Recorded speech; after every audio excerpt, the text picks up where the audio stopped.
What's going on, y'all? This Fame from Ransom. I'm Norman Fame. And I'm King Ransom. Yeah, we started this platform to just give everybody in the city an opportunity to shine, whether it's if you're a rapper, actor, or just anybody in the city making themselves known. So today we have a special guest. VIPGutter. Pleasure to be here today. What's going on, bro? Oh man, working, man. Grinding, you know how it is. Everything all right, man? You know the grind don't stop, man. Working on this new music. And just try to keep everything moving forward and come up with something new. You feel me? That's what's up. I see you definitely be putting out a lot of work, yo. You know what I mean? Your catalog crazy. I know you got album after album, and I mean you just don't stop. Like Right. Well, see, like how I came up, I felt like if you was hot or you was in a good zone, same as basketball, anything else, if you in a good zone, you don't want to go cold. So I just keep working while I'm hot, and I let the music speak for itself at the end of the day. Feel me? Yeah, my man's Norman. He put me on to like your music, so I'm like trying to figure out like where do I start because it's so much. Music. Right. Where would you say somebody started? They like a new. Well, I would say start from Do It For The Love, because I got like Do It For The Love volume of threes. The first one is not on iTunes or like no type of digital platform, but I had it out for a while when I had physical CDs. But you can start with Do It For The Love 2. I got Do It For The Love 3 on there. Slim V.I., GG, and I got 2 albums with my homie J. Pero, Signs of the Times, and Restore the Feeling. So like, really, we dropped 4 projects in 1 year, starting last year. So 2018 was a big year for us. I mean, as far as streams, we got the joint Mr. Old Kanye from out the Sign of the Times joint that made so many playlists, which on Spotify, Apple Music, and Tidal. That joint got like over 20,000 streams, just that one song. So, damn, that's what's. How do you feel like you know, you coming from like a old school kind of mind frame? Not saying that's your old school or anything, but coming from like an old school mind frame, how do you feel like you keeping up? I mean, is that the reason why you putting out consistency? Yeah. Like I feel like you don't want to flood the market, but like in these days of times, like music don't last long. So like, you know what I mean? Like you gotta keep coming with working on the next thing. Like you can't stop working. Right. If you stop working, you might fall off. You might lose your spot, or you might lose your groove for real. So as long as you still got it and you feel like you can make music at a high level, and like I feel like I still can make it at a high level, I can do more than one lane of music. Like I ain't gotta just stay in one bag. I can get in different bags. Right. So, I mean, I try to stay loyal to my fan base and people who like to hear substance and like to hear real bars and lyrics. But I also try to give you them beats. I'm gonna give you the catchy hooks. I'm gonna give the chicks something to dance to. I'm gonna give them something that's gonna make them think. You know what I mean? Like thought-provoking shit. Right. Like I try to give them everything and not just stay one-dimensional. Feel me? Right. So what's your thoughts on like today's hip hop? Like, I feel like it's good. Like everything like is gonna change. Like it's never gonna stay the same. Like from when we came up, even before that, when hip hop first started, the boom bap and you know what I mean, the different cadences and melodies everybody used. Like I feel like it just keep evolving. So to be a great artist, you gotta be able to evolve with the times and you know what I mean? You know what I mean? Like a chameleon for real. Right. So like you spoke on like you know, being able to adapt with the new artists. Any new artists that you really deal with as far as like in the city? It's a lot of new artists in the city. Or just old artists in the city that got buzz, you know what I mean? Well, I got my circle of dudes I fuck with, like, you know, J. Pero, I fuck with Heavy Gold, Boss Man, which will mean Travis, Ray Vick, which he in Atlanta now, but he was here for a long time. Right. That's just my circle of people. And then I got my little cousin who burning shit up right now, CZ Baby. If you ain't heard about CZ Baby, you need to check her out. Yeah. I definitely was checking out that. Shorty got them bars. Yeah, that joint y'all got on. I fuck with Spotify. Oh yeah, so I'm with the shit. That shit be rocking. that's my favorite one. Yeah. some reason that one stood out. Cause you know it got that energy, and the crazy part is how that song came about. That was supposed to be me and J Pero's song. Right. So I recorded that song probably 3-4 years ago. Same bars. Same bar. I never changed my shit. My verse, the hook, the beat, everything was the same. So only thing I had to change was when I say CZ name. It was JP name. Right. So I changed that. That was it. And it's supposed to be on our first joint album. But we was doing so much. I make music so fast, it'd be hard to keep up with me. Right. I be on my Tupac mode. So that joint just fell to the wayside. And when I went back in my files, I'm like, oh no, this hot. Right. I gotta bring this out. I sent it to my little cousin, and she delivered on that. Like she kept the energy going, kept the same flow like I had. Right. And I mean, brought her. Because it don't seem dated. Like No. Like, yeah, a lot of my music like that though. A lot of my music, if you go back and listen to my catalog, and I make it so quick. So like if I make a song that's hot, I'm gonna put it out. I don't sit on it too long. So like only reason I probably sit on something if I'm trying to build more content or I'm trying to build some type of a buzz. Right. Then I sit on it and try to come up with a whole project before I drop. But other than that, I make a song a day and drop it today. Right. Like I did the John B Vibes joint. Yeah. I made that shit the same day, mixed it, put it out the same day. Right. You know what I mean? I definitely like all your catalog. I ain't trying to be biased because you my man and all that. No. I mean, I appreciate that though, yo. It's definitely, I definitely check all that joint out. So I mean, let's take it back a little bit. Like give people a little bit of backstory on like where you started off, how you started in rapping and things like that. Well, I've been rapping for probably like almost 20 years. So like I've been in like as far as the be more hip hop scene, I've been around. Even if people ain't know me, I've been around. I know all of the top rappers, they know me. Right. I was on Unruly Records. I was one of their first rappers signed on Unruly Records. I was going by the name of J Child. Right. Back then. That's when I was young. So I was the young hungry dude on the label. Right. And you know what I mean, like when I first booked the meeting with Unruly, I was just trying to get in DTLR. I was trying to get my CDs in the store. So you had to go through Unruly to get your CDs in DTLR. Right. So I sent the package, a press kit up the Unruly office. And a couple weeks after that, Scotty B called me up. Everybody knows Scotty B, club legend from Unruly, called me up and was like, they wanted to have a meeting with me. It's around the same time as Boss Man was out, the Law and Order album it came out and he sold all them units. And they just needed another young hitter. I mean, like they did distribution for them through here. Okay. But you know, Boss Man and them, they had their own thing going on. Right. But that's how they sold me. They was like, well, you saw what we did for Boss Man, we could do the same thing for you. And I was like, come on, let's do it. I was independent. I was staff committee, but that's my shit. So it wasn't nobody trying to hold me back. So, I mean, I did that and was with them for a lot of years. I had some club joints. It just wasn't like the situation wasn't working like how I wanted to work. Right. So, I mean, we parted ways after a while, but I was with them for like five years. Right. Basically, just put your foot in the door, made you like I was more and all that. They taught me a lot about the business. Man, of course, I was in the record pool, so I got a lot of drops from DJ Khaled, T.I., Lil Wayne. Like a lot of them, I was in record pools with them. Right. The Clips back when they was together and stuff like that. So I used to be all around. Right. So that was a good situation for me. Through them 20 years, you ever thought about like giving up, like, or trying? Yeah, all the time.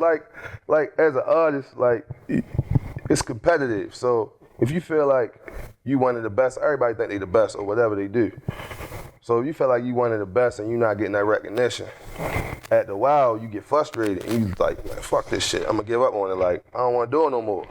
Like I'm not getting the respect I deserve. So of course I felt like that numerous amount of times. So what got you back focused? It's the music, man. Like it's the love for the music. Like you know, I'm gonna tell you, I said I wasn't doing no more solo albums. I retired last year, but I'm about to drop a project now. So it's like, it's the love of the music. Like it's not, I'm not doing it for the money. I'm not doing it for the recognition. I don't give a fuck about none of that. I like making music. That's like, I wouldn't know what to do if I wasn't doing music. Like I've been doing it so long.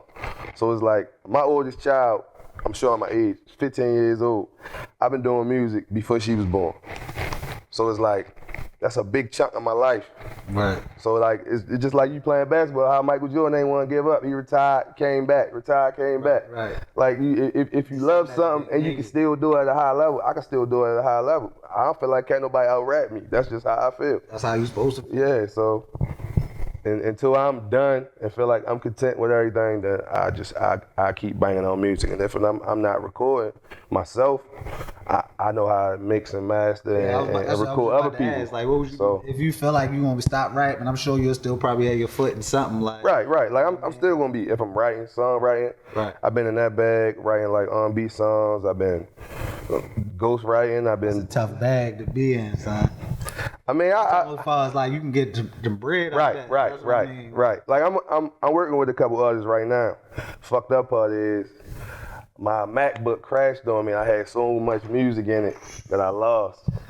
That's the story of people lives. Yeah, I lost a lot of music, yo. But that ain't the first time it happened to me because I've been doing it so long. So right.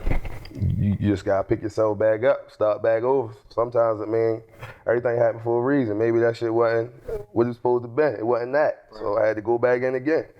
So it's cool. That time that you felt like you was probably about to quit, did you have like people in your corner telling you like don't quit, or like who was like most influential in your path? I mean, I got a tight circle, so a lot of my close friends, cousins, relatives, like, and even some fans, like just last week I'll tell you a story. I was at a 90s party and a girl walked up to me that I kind of know, but she don't know me like that. She was like, yo, I really fuck with your music. Right. And like just that alone from somebody who, I mean, she not getting nothing out of telling me that she fuck with my music. Right. She not getting no brownie points or nothing. Just that alone will keep me making music because it's like somebody out there gonna relate to it, somebody want to hear it. So why not do it? You feel me? Right. I seen a one video, Not My Kind of Love, and I was right. It's That's a unique video. Like I want to know like what was the thought process behind like making it. All right, so everybody know in Baltimore we got a lot of senseless killings going on. There's a lot of like this whole generation is in disarray. Like it's fucked up right now. So I had this song on my album. It's on Do It for the Love 3. It been out since New Year's Eve last year. So I dropped that last year. So my man came in town, Ryan. He shoot a lot of me and JP videos. He live in Tampa. So he was like, yo, what video we doing? We supposed to do shit with me and CZ. But CZ had a music festival or something to do that day, and he had to fly out of town. So he like, yo, what joint you want to do? And this is right the same week that G Sons got killed. So I mean, that was kind of fresh on my brain. Right. And what I'm talking about in the song, it just made sense for me to do that joint because it's like pretty much saying people will give you your flowers when you can't smell them. Right. And like I saw something that Gerald had posted, which is G Song's name. Like a couple months before that, he did like some type of event, comedy show, some type of event, and you know he got so many followers, and so many people that said they fuck with him, so many people that's supposed to be his friends, and yo was hurt because he didn't get the turnout he expected to get. All these people that said they fuck with him, they ain't show up. Right. So he made a long post about that shit, like basically putting everybody out there. Like, man, y'all show me y'all true colors. Like, y'all say y'all fuck with me, but y'all don't fuck with me like that. Right. So, like, in the song Not My Kind of Love, it's kind of like, if you fuck with somebody or, like, if you like something somebody do, tell them that shit while they can, why they can appreciate it. Yeah, don't wait till they dead and gone and everybody got a post on Instagram, clout chasing and shit. Like, that shit phony. Right. And I felt some kind of way about it. So I'm like, yo, let's shoot this joint. We went right out in my neighborhood, on my playground basketball court, called up JP, and we just shot the video that day. And it was a dope joint, and it was right at the same time, and because he got the burning photos like in reverse. Yeah. So it's not like you burning them away, you bringing them back. Right. So like, and he had K Swift, he had Lil Scooter, Kenny Bain. And Kenny Bain wasn't even dead yet when we shot the video. Right. That's how crazy it was. So it's like we shooting this video for people who passing away and not getting the respect and not getting the love that they, you know what I mean, should get. And then Yo passed, and then he in the video. So like his photo in the video. So like that shit was, it was kind of a deep record, and I felt like I needed to make that joint. Down those lines of giving people the deep record. As far as like people in Baltimore, you know, all the different turmoil and all the different stuff we heard about Baltimore, you know, how Trump say this and that, or, you know, our politicians and all that. How does that affect your music? Like, how does that affect your mind frame going and making music? Oh, like, it's big, man. It's big. Like, everything that's going on, like, around me and what's going on in the world today, if I'm making a thought-provoking type of record, like, that shit just popping in my head because I'm not writing this down. So a lot of time I got to gather my thoughts and think about what I want to talk about. And once I get on topic on something, I stay on that topic. So, like, a lot of the stuff come up with Trump, a lot of the stuff, like, that shit just, you know what I mean? It make an artist well-rounded if you can take what's going on in like everyday life and like make people feel it. Cause I feel like you ain't a good artist if I don't make music that you can't feel. Like if you don't feel none of my music, then I ain't doing my job. Like somebody should, I mean, you should make somebody want to cry. You should make somebody want to dance. Right. You know what I mean? You should make somebody want to go to the club. Like, like however a person should feel, they should be able to come to whatever song it is, or playlist, or album. And you know what I mean? You should be able to get something from that artist. Something for everybody. You know? Right. Well, I also noticed, like, in some of your songs, you reference like basketball and different. So I want to know, like, your favorite team or favorite player. Oh, man, this guy knows this. No, I'm a Westbrook fan. So all the, I kind of feel like him. Like people always gonna criticize you. Like, you know what I mean? You just gotta come out and play 100 miles per hour, no matter what. Stop. Don't worry about what nobody's saying about you. Just go out and do your thing. You know what I mean? At the end of the day, you leave it. Want to say. Right. So how you feel about him going to the He gave OKC 11 years of his career, man. Now you got jump shit. Everybody left him. Why you say he jumped ship though? I mean, that's what Everybody left him. Me personally, I'm a Kobe fan, so I had one team throughout my whole tenure, so I'm a little different than the average fan. You know what I mean? That's just me. But he got traded though. It's not like, yo, to each his own, yo. Everybody jumped ship on that man. So I mean, he had to do what he had to do. Yo. I feel you. You know what I mean? He had to do what he had to do. It's your world. Yo. I just live in it, bro. Yeah, but that's what's up though. So you said you got some new music working on, any release dates or anything like that? No release date. It's I'm just dropping music. I ain't even telling nobody. Right, today's. I might don't even let nobody hear nothing else because it's an EP. Right. So I mean, I got 2 singles out right now. I got the Egyptian Leather. It was like a club banger, and I got the John B Vibes, which is a real smooth joint, but it got that knock in the beat. Right. So I'm just, you know what I mean? When it's ready, it's almost ready. It's in the crock pot. Right. It's almost ready, and when it's ready, everybody will know I'm gonna drop it. It's called RS83, Real Sense 83, because that's the year I was born. That's what's up. Yeah. so it's getting down towards the end of the year. So is it gonna be in this year or next? Or It might be next week. It might be next week.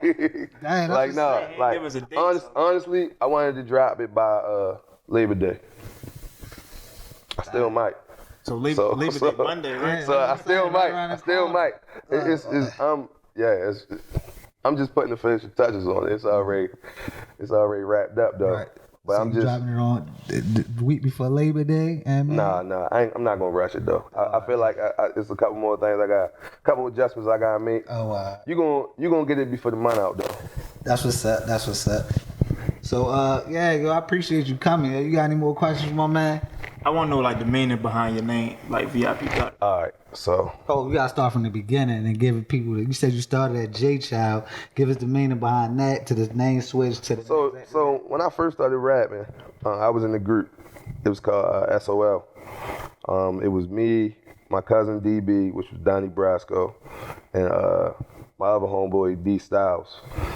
So we was in the group together. I just came up with a name. I was like, what should I call myself? My first name Jamal, so that's with the G.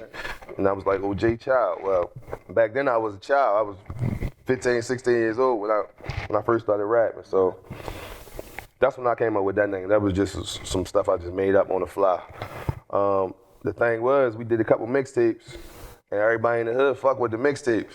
But even back then, I was the one on all the songs. Like, my cousin DB was only like on 2-3 songs out the whole time. We did all the mixtapes. Right. And my other homeboy, D Styles, we was going back and forth, and then after a while, he fell off, and I kept making the music. Right.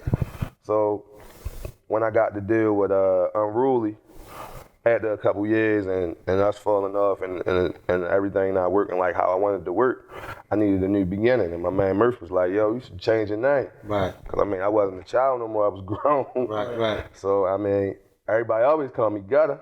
That was my nickname. So I went with the Gutter. And I was in the party lifestyle, going out, VIP sections every week, popping bottles every week. I've been a part of it. Yeah, this is before Instagram was doing this. So I was like, man, why not put the flashiness with the streetness? Right. And that's how you get VIP Gutter. Cause you got the flashiness, you got the flashy side of it. You know what I mean? The cars, the women, the bottles, the money, the lifestyle period. And then you got the streets, which is gonna be like the hard shit. So I just put them both together, and that's when I came up with the name VIP Gutter. Hey, that's what's up, yeah. I did have another question though, because I was listening. No, it wasn't. Right, and I was listening to with my girl, and she was like, "He sound like The Game." Did anybody ever tell you sound like? Man, listen, I got The Game. I get that here and there, and I get Wale here and there. Like, I don't know if it's the type of beats. Might be a mixture. Because Wale actually, me and Wale rapped on like the same beat. We got the same beat, like from the same producer. Like, I had the song out first, and then a couple EPs later, Wale come out with the song. I'm like, that's my beat. Like, that means the same hook and everything. Right.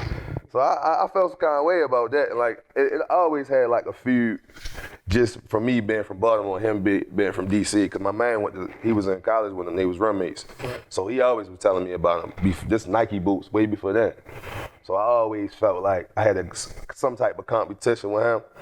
But I never thought I sound like him, but I guess it's just the type of beats and our style of rap. It might just be like great minds think alike, you know what I mean? Yeah, that too. Y'all both probably had the same mind frame, you know what I mean? They always say, no idea is new, you know what I mean? Everybody might think, right. You might be hitting one day, and then later on, another person across the world might be thinking something else. I mean, thinking the same exact thing.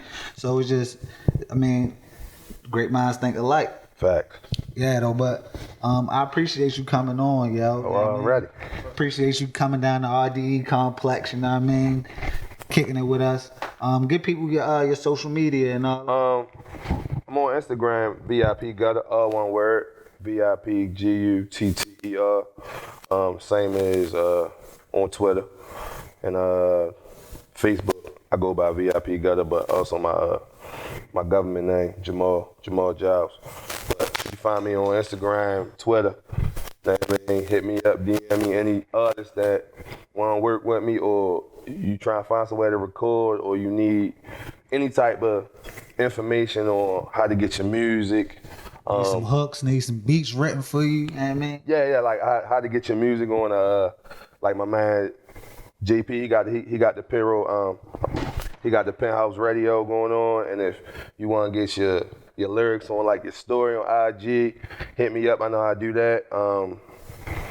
Getting your music distributed nationwide as far as digital. Right. Holla at me. I mean, cause I ain't one of them type of people that try to keep everything to myself. Right. I want everybody to do good. I want everybody to shine. Right. So if I got some information that I can give you, I'm gonna give it to you, and I'm gonna show you how to do it. You feel me? Shit, that's what's up, yo. Most people don't really doing that, especially like from coming from the city.